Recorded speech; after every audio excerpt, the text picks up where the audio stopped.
இந்த வீடியோ பார்த்துட்ருக்க எல்லோருக்கும் என்னுடைய வணக்கம்.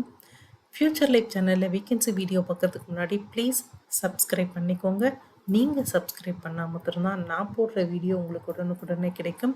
அப்ளிகேஷன் இன்டேட்டுக்கு முன்னாடி அப்ளை பண்ணவும் முடியும். ஸோ ப்ளீஸ் உடனே சப்ஸ்கிரைப் பண்ணிக்கோங்க. அதே மாதிரி இன்னொரு ரெக்வஸ்ட், இந்த ஃப்யூச்சர் லைஃப் சேனல் ஆரம்பித்து 1.5 இயர்ஸ் ஆகுது. 1.5 இயர்ஸில் நான் இது வரைக்கும் 354 சப்ஸ்கிரிப்ஷன் தான் கெயின் பண்ணியிருக்கேன். ஸோ இந்த சப்ஸ்கிரிப்ஷன் அப்படிங்கிறது ரொம்ப கம்மி. இந்த சேனல் ஆரம்பித்ததே படிக்கிற ஸ்டூடெண்ட்ஸ் ஒரு நல்ல இடத்துல வேலை வாங்கிக்கணும், அதே மாதிரி இன்டர்ன்ஷிப் தேடுறவங்களுக்கு நல்ல ஒரு கம்பெனியில் இன்டர்ன்ஷிப் கிடைக்கணும், வேலை தேடுறவங்களுக்கு ஒரு நல்ல கவர்மெண்ட் ஜாபே கிடைக்கணும் அப்படின்ற ஒரு நல்ல நல்ல இன்டென்ஷனில் வந்து ஆரம்பித்த சேனல் இது. பார்க்குறவங்க சப்ஸ்கிரைப் பண்ணிங்க அப்படின்னா அது எனக்கு நல்ல மோட்டிவேட்டடாக இருக்கும். ஸோ ப்ளீஸ் சப்ஸ்கிரைப் பண்ணிக்கோங்க. அது இல்லாமல் படிச்சுட்ருக்க எந்த ஸ்டூடெண்ட்டாக இருந்தாலும் சரி, இல்லை வேலை தேடிட்டுருக்கவங்களுக்கும் இந்த சேனல் லிங்க் அனுப்பிச்சு அவங்களையும் சப்ஸ்கிரைப் பண்ண சொன்னீங்க அப்படின்னா அது எனக்கு ரொம்ப மோட்டிவேட்டடாக இருக்கும். தேங்க்யூ. இன்றைக்கி நம்ம பார்க்க போகிறது இந்தியன் ஆர்மி அனௌன்ஸ் பண்ணியிருக்கிற வேக்கன்சி தான் நம்ம பார்க்க போகிறோம். இந்த இந்தியன் ஆர்மி அனௌன்ஸ் பண்ணியிருக்கிறது 143 டெக்னிக்கல் கிராஜுவேட் கோர்ஸ் அப்படின்ற தலைப்பில் அவங்க அனௌன்ஸ் பண்ணியிருக்காங்க. இது ஒன்லி ஃபார் அன்மேரிட் மேல் இன்ஜினியரிங் கிராஜுவேட்ஸ்க்கானது. இன்ஜினியரிங் கிராஜுவேட்ஸ் ஒரு வேலை ஃபைனல் இயர் படிச்சுட்டு இருந்தாலும் சரி, இல்லை படித்து முடிச்சிருந்தாலும் சரி, அன்மேரிடாக இருக்கணும். அதே மாதிரி இன்ஜினியரிங்கில் எல்லா ஸ்ட்ரீமில் என்ன மாதிரியான மேஜரில் நீங்கள் படிச்சிருந்தாலும் அவங்களுக்கான ஆப்பர்ச்சுனிட்டி இந்த 143 டெக்னிக்கல் கிராஜுவேட் கோர்ஸில் இருக்குது. ஸோ இந்த கோர்ஸ் வந்து கமெண்ட்ஸ் ஆகிறதா, இந்த ட்ரைனிங் ஆரம்பிக்கிறது ஜூலை 2026 ஆரம்பிக்கும். தேராதூனில் மிலிட்ரி அகாடமியில் ஆரம்பிக்க போகுது. ஆன்லைன் அப்ளிகேஷன் ஓப்பன் ஆனது 8th October. Online application close ஆக போகிறது 6th நவம்பர். ஸோ இந்த இதை பொறுத்த வரைக்கும் 20லேருந்து 27 வயசு வரைக்கும் இருக்கிற மேல் கேண்டிடேட்ஸ் வந்து அப்ளை பண்ணலாம். அந்த 27 வயசு எண்ட் அப்படிங்கிறது 1 ஜூலை 2026 கணக்கு வச்சு நீங்கள் பண்ணிக்கலாம். அதே மாதிரி மினிமம் ஃபிசிக்கல் ஸ்டாண்டர்ட்ஸ் வந்து அவங்க எதிர்பார்க்குறாங்க. அதில் 2.4 கிலோமீட்டர் ரன்னிங், 10 minutes 30 seconds ஓடணும். புஷ்அப் வந்து 40 புஷ்அப் எடுக்கணும். புல்லப் வந்து 6, சிட்டப் வந்து 30. இந்த மாதிரி மினிமம் ஃபிசிக்கல் ஸ்டாண்டர்ட்ஸ் எதிர்பார்க்குறாங்க. எஜுகேஷன் குவாலிஃபிகேஷனை பொறுத்த வரைக்கும் நீங்கள் இன்ஜினியரிங் கிராஜுவேட்டாக இருக்கணும். அது சிவிலாக இருக்கலாம், மெக்கானிக்கலாக இருக்கலாம், இசியாக இருக்கலாம், கம்ப்யூட்டர் சயின்ஸாக இருக்கலாம். ஸோ ஏதோ ஒரு மேஜரில் நீங்கள் இன்ஜினியரிங் கிராஜுவேட்டாக இருக்கலாம். இல்லை அப்படின்னா இந்த ஃபைனல் இயரில் நீங்கள் படிச்சுட்ருக்கலாம். அந்த கிராஜுவேட்ஸ் வந்து ஃபைனல் இயர் ஸ்டூடெண்ட்ஸ் வந்து அப்ளை பண்ணலாம். அதாவது உங்களுடைய அந்த எண்ட் செமஸ்டர் அப்படிங்கிறது 1 ஜூலை 2026 அன்றைக்கி முடிஞ்சுட்டு நீங்கள் ஒரு கன்சல்டேட் மார்க் ஷீட் இதெல்லாம் ப்ரொடியூஸ் பண்ணுற அந்த ஸ்டேட்டஸில் இருந்தால் நீங்கள் தாராளமாக அப்ளை பண்ணலாம். அடுத்தது பார்த்தீங்கன்னா என்னென்ன சிவில் அப்படின்னா, சிவிலில் ஆல்மோஸ்ட் எல்லா செக்ஷன்ஸும் வந்திருக்கு. Civil engineering, structural engineering, building engineering and construction, building and construction technology, civil and rural engineering, civil engineering and planning, civil engineering construction technology. So இந்த மாதிரி சிவில் இன்ஜினியரிங்கில் ஆல்மோஸ்ட் எல்லா டிவிஷனும் இன்க்ளூட் பண்ணியிருக்காங்க. இதில் 8 வேக்கன்சி வந்து இருக்குது. அடுத்தது இன்ஜினியரிங் இன் கம்ப்யூட்டர் சயின்ஸ் படித்தவங்க, computer science engineering, computer technology, MSc computer science, அதே மாதிரி இன்ஃபர்மேஷன் டெக்னாலஜி. ஸோ இந்த ஸ்ட்ரீமில் படித்தவங்களுக்கு 6 வேக்கன்சி இருக்குது. நீங்கள் அந்த கம்ப்யூட்டர் ரிலேட்டட் சப்ஜெக்ட் எந்த ஸ்ட்ரீமில் நீங்கள் இன்ஜினியரிங் படிச்சிருந்தாலும் தாராளமாக அப்ளை பண்ணலாம். அடுத்தது electrical engineering, electrical and electronics and instrumentation engineering. So இந்த இன்ஜினியரிங் எல்லாமே இதுக்கு ரிலேட்டட் சப்ஜெக்ட் படித்தவங்களுக்கு 2 வேக்கன்சி ஓப்பன் பண்ணியிருக்காங்க. ஸோ நீங்கள் இந்த எலக்ட்ரிக்கலில் எந்த ஸ்ட்ரீமில் படிச்சிருந்தாலும் இந்த 2 வேக்கன்சிக்கு உங்களால் அப்ளை பண்ண முடியும். அடுத்தது எலக்ட்ரானிக்ஸில் electronics and telecom, electronics and communication, fibre optics, telecommunication, micro electronics and microwave, opto electronics, satellite communication. இது இல்லாமல் இதுக்கு சம்மந்தப்பட்ட எந்த ரிலேட்டட் சப்ஜெக்ட் நீங்கள் படிச்சிருந்தாலும் இதுக்கு அப்ளை பண்ண முடியும். மொத்தம் 6 வேக்கன்சி ஓப்பன் பண்ணியிருக்காங்க எலக்ட்ரானிக்ஸ்க்கு கீழே. அடுத்தது mechanical engineering, production engineering, automobile engineering, industrial and manufacturing, industrial engineering and manufacturing, workshop technology, aeronautical, aerospace, avionics. So இந்த சப்ஜெக்ட் இல்லாமல் இதுக்கு ரிலேட்டடாக நீங்கள் எந்த சப்ஜெக்ட் இன்ஜினியரிங்கில் மெக்கானிக்கல் கீழே படிச்சிருந்தாலும் மொத்தம் 6 ஓப்பனிங் ஓப்பன் பண்ணியிருக்காங்க. ஸோ இந்த 6 ஓப்பனிங்க்கு உங்களால் அப்ளை பண்ண முடியும்.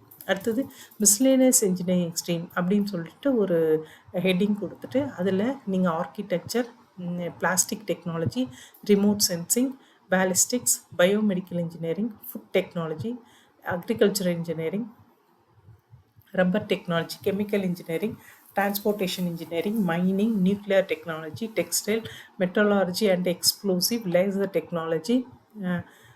ஸோ இந்த மாதிரி ஒரு ஸ்ட்ரீம்லையும் இல்லை இதுக்கு ரிலேட்டட் சப்ஜெக்டில் படித்தவங்களுக்கும் 2 ஓப்பனிங் 2 வேக்கன்சி அனௌன்ஸ் பண்ணியிருக்காங்க. இந்த மாதிரி ஒரு இன்ஜினியரிங் படித்தவங்களும் நீங்கள் அப்ளை பண்ண முடியும். டோட்டலாக 30 வேக்கன்சி ஓப்பன் பண்ணியிருக்காங்க. அதே மாதிரி சென்டர் ஆஃப் அலாட்மெண்ட் அப்படின்னா நீங்கள் அப்ளிகேஷன் போட்டப்புறம் உங்களுடைய அப்ளிகேஷன், உங்களுடைய மார்க்ஸு, மற்ற எல்லா டீட்டெயில்ஸும் வெரிஃபை பண்ண அப்புறம் உங்களை ஷார்ட் லிஸ்ட் பண்ணி உங்களுக்கு ஒரு மெயில் அனுப்புவாங்க. அந்த மெயிலை வச்சுட்டு நீங்கள் வந்து அந்த அலாட்மெண்ட்டு, அதாவது சென்டர் அலாட்மெண்ட்டை நீங்களாகவே தேர்ந்தெடுத்துக்கலாம். அதே மாதிரி இது வந்து இந்த அலாட்மெண்ட் அப்படிங்கிறது இமெயிலில் ரெகுலராக செக் பண்ணுங்கள். இந்த அலாட்மெண்ட் அப்படின்றது first come first serve basis. அதாவது எவ்வளோ சீக்கிரம் நீங்கள் உள்ளே போயிட்டு அந்த சென்டர் அலாட்மெண்ட்டை நீங்கள் பிக் பண்ணுறீங்களோ அதே சென்டர் வந்து உங்களுக்கு கிடைக்கும். ஸோ ரெண்டு ஸ்டேஜஸில் செலெக்ஷன் இருக்க போது. ஒன்று வந்து ஸ்டேஜ் 1. ஸ்டேஜ் 1ல் வந்துட்டு உங்களை வந்து அவங்களோட செலெக்ஷன் சென்டருக்கு கூப்பிடுவாங்க. அங்கே ஒரு சின்ன டெஸ்ட்டு, அதே மாதிரி இன்டர்வியூ எல்லாமே இருக்கும். அந்த இன்டர்வியூவில் டெஸ்ட்டில் நீங்கள் பாஸ் பண்ணீங்க அப்படின்னா அங்கேயே வச்சுப்பாங்க அடுத்த 5 டேஸ்க்கு. அந்த அடுத்த 5 டேஸில் தான் உங்களுக்கு வந்து சின்ன சின்ன ஃபிசிக்கல் ஸ்டாண்டர்ட் டெஸ்ட்டு, அதே மாதிரி சைக்காலஜிக்கல் டெஸ்ட்டு, இந்த மாதிரி நிறைய இருக்கும். இன்கேஸ் நீங்கள் ஃபஸ்ட்டு டேவே அவங்க வைக்கிற அந்த செலெக்ஷனில் நீங்கள் ஃபெயில் ஆகிட்டீங்க அப்படின்னா சேம் டே உங்களை உங்கள் சொந்த ஊருக்கு ரிட்டர்ன் பண்ணிடுவாங்க. ஸோ இதுதான் வந்து ப்ரொசீஜர். 5 டேஸ் இருக்கிறவங்க அவங்களுடைய நிறைய டெஸ்ட்டில் வந்து நீங்கள் பாஸ் பண்ணிட்டீங்க அப்படின்னா உடனே மெடிக்கலுக்கு ரெக்கமெண்ட் பண்ணுவாங்க. அந்த மெடிக்கல்ன்றது அனதர் 5 டேஸ் போகும். ஸோ மெடிக்கல் டெஸ்ட்டில் உங்களோட ஃபிசிக்கல் மெடிக்கல் கண்டிஷன் எப்படி இருக்குது அப்படின்னு சொல்லிட்டு அவங்களே வந்து ஃபுல்லாக எக்ஸாமின் பண்ணி மெடிக்கலையும் நீங்கள் பாஸ் பண்ணீங்க அப்படின்னா உங்களுக்கு வந்து அலாட்மெண்ட் கிடச்சிரும். ஸோ இதுதான் அவங்களோட ப்ரொசீஜர். நீங்கள் வந்து www.joinindianarmy.nic.in இதுக்குள்ளே போயிட்டீங்க அப்படின்னா இப்போ நான் சொல்கிற இன்ஃபர்மேஷன் எல்லாமே இன் டீட்டெயில் இருக்குது. அதே மாதிரி எந்த விதமான ஃபீஸும் அவங்க கலெக்ட் பண்ணுறதில்ல. உங்களுடைய மார்க்குக்கும் உங்களுடைய ப்ரெசன்டேஷன், அதே மாதிரி கரியர் சம்மந்தப்பட்ட விஷயங்கள், உங்களோட எஜுகேஷன் சம்மந்தப்பட்ட விஷயங்களுக்கு மாத்திரம்தான் நீங்கள் செலெக்ஷன் க்ரைட்டீரியாவாக அவங்க பண்ணியிருக்காங்க. எந்த விதத்துலேயும் இதில் வந்துட்டு உங்களுக்கு ரிசர்வேஷனோ இல்லை மற்ற இதோ எதுவுமே கிடையாது.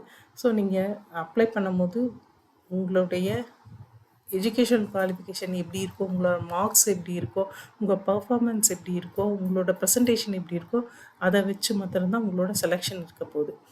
மெடிக்கல் எக்ஸாமினேஷன்றது ஸ்டேஜ் 2. ஆக்சுவலாக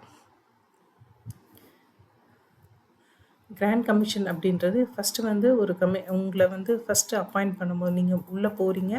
உள்ளே போயிட்டு 12 months ட்ரைனிங் எடுக்க போகிறீங்க. 12 months ட்ரைனிங் எடுத்து முடித்த உடனே உங்களை வந்துட்டு ஷார்ட் சர்வீஸ் கமிஷன் அப்படின்வாங்க. ஷார்ட் சர்வீஸ் கமிஷன் எஸ்எஸ்பி அப்படின்வாங்க. அந்த கமிஷனில் தான் போடுவாங்க. அதில் வந்து உங்களோட ஃபஸ்ட்டு பதவி வந்து லெஃப்டினன்ட் அப்படின்ற பதவி கொடுப்பாங்க. அதுக்கப்புறம் கம்ப்ளீஷன் ட்ரைனிங் எல்லாம் முடிச்சப்புறம் உங்களுக்கு வந்து பர்மனன்ட் கமிஷன் வந்து அலாட் பண்ணுவாங்க. ட்ரைனிங் அப்படின்றது தேராதூனில் தான் உங்களுக்கு இருக்க போது. அதே மாதிரி வந்துட்டு 12 months ட்ரைனிங். அப்ளிகேஷன் நீங்கள் எப்படி போடணும் அப்படின்னா www.joinindianarmy.nic.in இந்த வெப்சைட்டுக்குள்ளே போயிடுங்க. வெப்சைட்டில் போட்டிங்கன்னா ஆஃபீஸஸ் என்ட்ரி அப்படின்ற ஒரு ஆப்ஷன் இருக்கும். அதுக்குள்ளே போயிட்டு நோட்டிஃபிகேஷன் அப்படின்ற ஒரு ஆப்ஷனில் நீங்கள் கிளிக் பண்ணிங்க அப்படின்னா இப்போ நான் சொல்கிற டீட்டெயில்ஸ் இல்லாமல் இன்னும் எலாபரேட்டாக இன்னும் டீட்டெயில்டாக அந்த நோட்டிஃபிகேஷன் உங்களுக்கு கிடைக்கும். அதில் அந்த 143 TCG 143 இதில் உள்ளே போயிட்டு நீங்கள் அந்த நோட்டிஃபிகேஷன் படித்து பார்த்துட்டு உங்களுக்கு ஓகே, நீங்கள் அதுக்கு வந்து எலிஜிபிள், உங்களுக்கு இன்ட்ரெஸ்ட் இருக்குது அப்படின்னா அங்கேயே அப்ளை அப்படின்ற ஆப்ஷன் இருக்குது. உங்களுக்கு அந்த அப்ளைன்ற ஆப்ஷனுக்குள்ளே போயிட்டு நீங்கள் அப்ளை பண்ணலாம். அப்ளை பண்ணுறதுக்கு முன்னாடி உங்களோட ஃபோட்டோ ஸ்கேன் பண்ணி வச்சுக்கோங்க.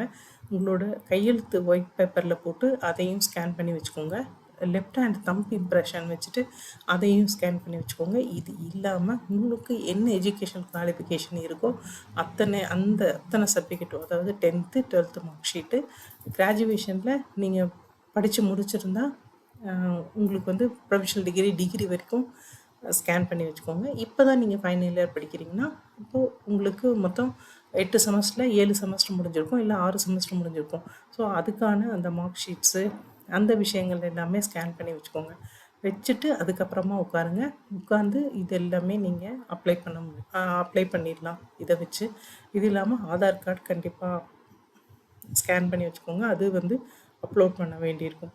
அப்ளிகேஷன் அப்படிங்கிறது ரொம்ப ஈஸி தான். போயிட்டு நீங்கள் ஈஸியாக அப்ளை பண்ணிட முடியும். ரொம்ப பெரிய விஷயமெல்லாம் ஒன்றும் இல்லை. ஈஸியாக உங்களால் அப்ளை பண்ண முடியும். அப்ளை பண்ண போகிற எல்லோருக்கும் பெஸ்ட் ஆஃப் லக். அதே மாதிரி சப்ஸ்கிரிப்ஷன் கொடுத்த எல்லோருக்கும் ரொம்ப தேங்க்ஸ். அதே மாதிரி என்னோடய சப்ஸ்கிரிப்ஷன் ரொம்ப லோவாக இருக்குது அப்படின்ற ஒரு இன்ஃபர்மேஷன் கொடுத்துருக்கேன். ஸோ என்னோடய சப்ஸ்கிரிப்ஷன் ஏறுறதுக்கு ஹெல்ப் பண்ணுற எல்லோருக்கும் அட்வான்ஸாக ரொம்ப தேங்க்ஸ். நெக்ஸ்ட் வேகன்சி வீடியோவில் பார்ப்போம். தேங்க்யூ.